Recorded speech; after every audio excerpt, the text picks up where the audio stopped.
¿Qué tal? ¿Cómo están? Muy bienvenidos. Nuevamente estamos en Aquí se debate para seguir conociendo a los candidatos con miras a la constituyente. Vamos a presentar de inmediato a quienes van a estar participando del programa del día de hoy. Estamos junto a Patricio Sanzana Cárdenas del Distrito 26, como les decíamos, independiente de Renovación Nacional, la lista Vamos por Chile. Bienvenido, muchas gracias por acompañarnos, Patricio. Patricia. Sí, Viviana, soy Patricia. Sí. Gracias por la invitación. Feliz de estar aquí. Bueno, también presentamos a Rosa Betty Muñoz. Rosa Betty ahí también la tenemos. Ella es independiente, Partido Liberal, en el cupo del Partido Liberal y va en la lista del apruebo. Rosa Betty también, gracias por acompañarnos. Buenas tardes a todos ustedes. Y finalmente presentamos a Gaspar Domínguez, independiente y en la lista Independientes Nueva Constitución. Gaspar, gracias también por ser parte de este programa. ¿Qué tal? Hola, muchas gracias. Independiente. Gracias. Sí, independiente, muy bien. Bueno, vamos a iniciar y esto comienza con una presentación de ustedes, pero sobre todo con la idea de respondernos por qué quieren ser constituyentes. Vamos a partir contigo, Patricia. Diana, es una buena pregunta. ¿Por qué una mujer, abogada, chilota, quiere ser constituyente? Son muchas las razones, pero se me ocurren tres básicamente. La primera, porque en la historia republicana de nuestro país por primera vez se va a escribir una constitución en condiciones de paridad. Mujeres y hombres escribiendo la constitución que el país necesita. Ese hecho ya para mí es histórico y tremendamente motivador. En segundo lugar, se van a elegir 155 convencionales constituyentes, pero 108, Viviana, son de regiones. Por primera vez las regiones vamos a estar en mayoría y créame que los que somos de regiones nos hemos sentido postergados siempre porque Santiago no es Chile. Y finalmente, no por eso menos importante, la educación, que es el tema que yo trabajo y que a mí me motiva. La educación. Aquí hay una oportunidad tremenda de educar a la gente en el proceso constituyente, lo que se puede esperar de la Constitución, pero también es importante porque la educación es la madre de todas las batallas para mí. Okay, yo creo Patricia, que tenemos que elevar a rango constitucional la calidad de la educación. Perfecto. Rosa Betty, también te hacemos la pregunta a ti entonces, ¿por qué quieres ser constituyente?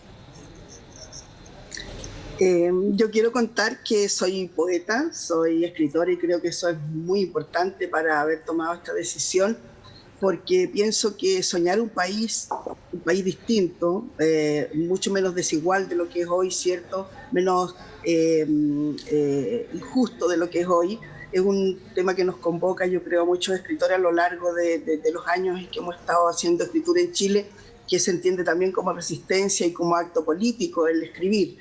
Y pienso también que tiene que ver con el hecho de ser mujer, por supuesto, que también como a Patricia me parece muy interesante que sea paritaria esta constitución. Y me parece también una cosa que ha dicho mucho Adriana Valdés, que es la directora de la Academia de la Lengua, que ojalá esta constitución pueda estar bellamente escrita, que algunos artículos se puedan aprender de memoria, por ejemplo, o que la puedan leer los niños. Y no lo digo como una cosa liviana, sino que con el peso que puede tener, ¿cierto?, el hecho de que se interne en cada uno de nosotros esta convivencia nueva de este país. Perfecto. Gracias, Rosa Betty. También le damos el turno entonces a Gaspar Domínguez para que nos cuente por qué quiere ser constituyente. Mira, yo soy médico y desde que salí de la universidad he vivido y trabajado en las zonas más aisladas de la región de los lagos. Durante este periodo de tiempo estudié un posgrado en salud pública en la Universidad de Chile y sumando este conocimiento académico o técnico, más la experiencia que he tenido todos estos años recorriendo el territorio a través de rondas médicas y de mi trabajo, he descubierto o he aprendido que la salud no depende solo de tener buenos doctores o buenos remedios. Depende de la calidad de la vivienda, de los alimentos, del agua que la gente consume, de la calidad de la educación que recibe y de la tranquilidad incluso que puede dar sentir que uno es parte de la sociedad y que puede participar y que tiene voz y voto. Y entendiendo la complejidad que tiene la salud y el bienestar, es que decidí ser constituyente para poder aportar a lograr el máximo nivel de salud y bienestar de las personas a través de la construcción de un Estado o de una sociedad que pueda garantizar derechos de una manera descentralizada para propiciar el desarrollo de los territorios con sus propias necesidades, con instancias de participación ciudadana en cada uno de los espacios de discusión pública, Perfecto. para así asegurar el máximo nivel de bienestar y salud de las personas. Perfecto. Y comprendí que esas cosas no las puedo lograr desde el box de atención viendo pacientes y hay que llegar a instancias como la constituyente. Muy bien. Ahí está entonces una abogada, una poeta, un doctor, también un médico que quieren ser los representantes del Distrito 26. Vamos a hacer una pausa, hacemos un alto y al regreso comenzamos a debatir.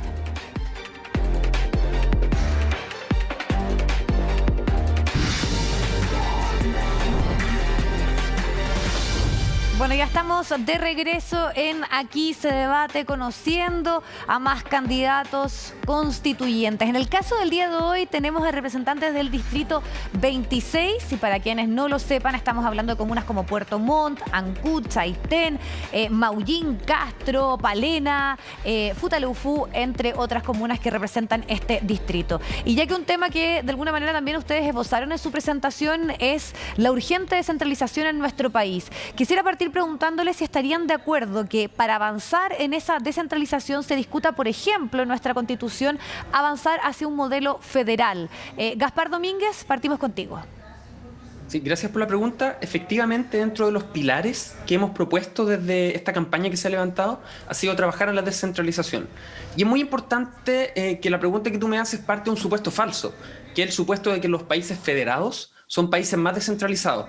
Y algunos expertos ya se han manifestado sobre este tema, y hay ejemplos como Argentina u otros países federados que son extremadamente centralistas. Nosotros requerimos avanzar hacia un territorio que sea muy descentralizado, y eso significa una descentralización al menos en 3 áreas. Primero, el área administrativa, en la cual han habido notables avances, como los gobernadores regionales, que se van a elegir desde la próxima elección, pero en la descentralización fiscal, es decir, en el gastar plata y recibir plata, hemos avanzado muy poco. Y solo por dar un dato, quería decir que las municipalidades en Chile es el único país de la OCDE que no tienen capacidad de endeudamiento. Eso significa que estamos muy atrás en términos de descentralización fiscal. Y finalmente la centralización política o la descentralización política que permita que los territorios locales orienten hacia los territorios regionales y los regionales orienten al nivel nacional. Y no al revés, como es hoy día. Que por poner un ejemplo muy bonito, hace pocos días yo vi un niño de primero básico, aquí donde yo vivo, que estaba aprendiendo a leer con un libro de texto y aparecía una paloma en la letra P. Y él me decía, ¿qué es esto? Claro, aquí no hay paloma, aquí probablemente le hubiera servido más una bandurria en la letra B. Entonces, muy importante avanzar la descentralización en estos 3 aspectos: administrativo, fiscal y político. Okay. Y en el político, fundamentalmente en la participación. Okay. Aquí en donde yo vivo, por ejemplo, hubo un cambio en la pavimentación que salió muchos millones de pesos. Yo me pregunto, ¿a algún vecino de mi comuna le preguntaron si hubiera preferido quizás gastar esa plata en mejorar las prestaciones de educación o de salud? Me parece que debemos aumentar la participación de los territorios. Ok, Gaspar, muchas gracias por tu respuesta. Le preguntamos también a Rosa Betty si en esta intención de descentralizar nuestro país se debe avanzar en la discusión de un modelo federal o, por ejemplo, solamente nos pudiésemos dar la discusión en cuanto a una descentralización fiscal, por ejemplo, que era algo también que planteaba Gaspar. Mira, cual sea la forma que asumamos cuando lleguemos a la constituyente, porque yo creo que tiene que ser una conversación abierta y tenemos que encontrarnos y mirarnos de conversar cuáles son las posibilidades reales que podemos usar aquí en el país, que sean las nuestras también, ¿no? De eso se trata, yo creo. Uno de los mayores falencias que hemos tenido y que hemos las regiones, especialmente provincias como de Chiloé, donde yo vengo, que es un persistente olvido y un persistente abandono respecto de los centros de poder. Cuando se hizo la regionalización se volvió a hacer otro tipo de centralismo, que era concentrar todo en las capitales regionales, y seguimos nosotros en la misma tecla, digamos, de esta postergación. Pienso que tenemos que sentarnos a conversar cuál es el mejor modo, ¿cierto?, de volver a diseñar un territorio de país en que nos contenga todo, ¿cierto?, pero que también tengamos posibilidades reales de participación. Tenemos que decidir, porque nosotros conocemos nuestro territorio, como muy bien decía Gaspar hace un ratito, ¿no?, con el ejemplo del niño, lo vemos en todos los aspectos. El famoso puente sobre el canal de Chacao, sobre el que yo he escrito varios artículos, porque es para mí un monumento simbólico respecto de cómo se nos imponen desde el centro construcciones y obras que no nos hacen bien realmente a las comunidades chilotas. Perfecto, Rosa Betty, muchas gracias por tu opinión. Le damos también el paso entonces a Patricia. Patricia. Aquí estoy. Perfecto. Tu opinión también respecto a cómo avanzar la descentralización y si eso debe incluir la discusión en torno a transformarnos en un Estado federado. No, mira, no hay que mirar experiencias de otros países. En Chile el sistema de Estado federado fracasó en el siglo pasado y antepasado y creo que tenemos una identidad de país unitario. Claramente muy centralizado, de eso ya está hecho el diagnóstico. Pero yo diría que para la gran descentralización pasa por el poder político y administrativo. Y soy bastante escéptica respecto del rol que van a tener los gobernadores regionales porque me parece que la ley no quedó buena, eso quiero decirlo claramente. Yo creo que vamos a encontrarnos con sorpresas ahí, en regiones sobre todo. Pero para mí, Viviana, la primera línea del poder político administrativo son los concejales y los alcaldes. Y ellos necesitan más poder, los municipios. Si hay algún poder que necesitamos en el territorio, es a nivel municipal. Y eso pasa por empoderarlos definitivamente en infraestructura, con mayores recursos, que las patentes municipales que muchas veces pagan las empresas que se pagan en Santiago queden en regiones. Autonomía, capital humano, que puedan atraer profesionales. Aquí se quedan muchos profesionales, somos muchos los profesionales que nos hemos quedado en regiones. Tenemos que incentivar a que los profesionales se queden en regiones o vengan a regiones. Y esos estímulos tienen que pasar porque no se haga a dedo, porque la contratación sea a través de alta dirección pública. Patricia, ¿se debiesen regular también tributos regionales? Sí, yo creo que una de las peleas que hay que dar es que haya tributación regional, definitivamente. Rosa Betty y Gaspar, ¿también de acuerdo con eso? Si es que están de acuerdo, levantan ahí la mano para poder saber que hay consenso en ese tema. Queremos seguir avanzando, es poco el tiempo, y quiero preguntarles y partir por ti, Rosa Betty, si estás de acuerdo o no con la creación de una AFP estatal. No sé si estatal, pero sí hay que transformar, por supuesto, el sistema de pensiones. Eso sí que lo tenemos también todos muy claro. Yo creo que fundamentalmente el Estado tiene que asumir su papel de protección, ¿cierto? Y de su rol social. Y yo creo que tiene que estar básicamente en el Estado, pero también podríamos conversar, ¿cierto? Un sistema mixto. Fundamentalmente el Estado, sí, tiene que asumir su responsabilidad, no solamente en las pensiones, sino que en la educación y en salud. Patricia, ¿debe existir una AFP estatal?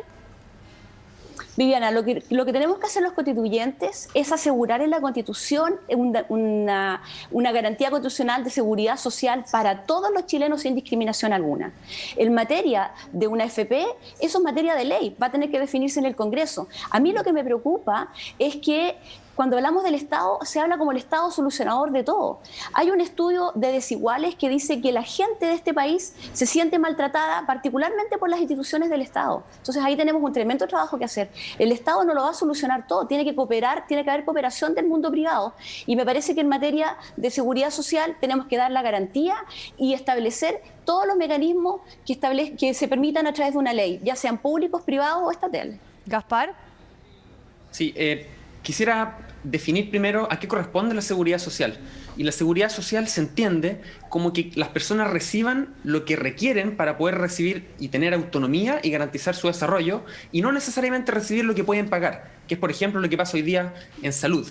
Me parece que los derechos a acceder a unas condiciones previsionales adecuadas deben funcionar con lógica de seguridad social y solidaria. Y como cada vez va a haber más adultos mayores por población activamente laboral, sistemas 100% solidarios no tienen capacidad de proyectarse en el futuro, y me parece que deberíamos considerar por lo menos solidaridad intrageneracional. Por ejemplo, que las personas que son de una misma cohorte de edad puedan tener solidaridad entre ellos, más un aporte del Estado. Y esto sería sostenible en el tiempo, aún considerando el envejecimiento.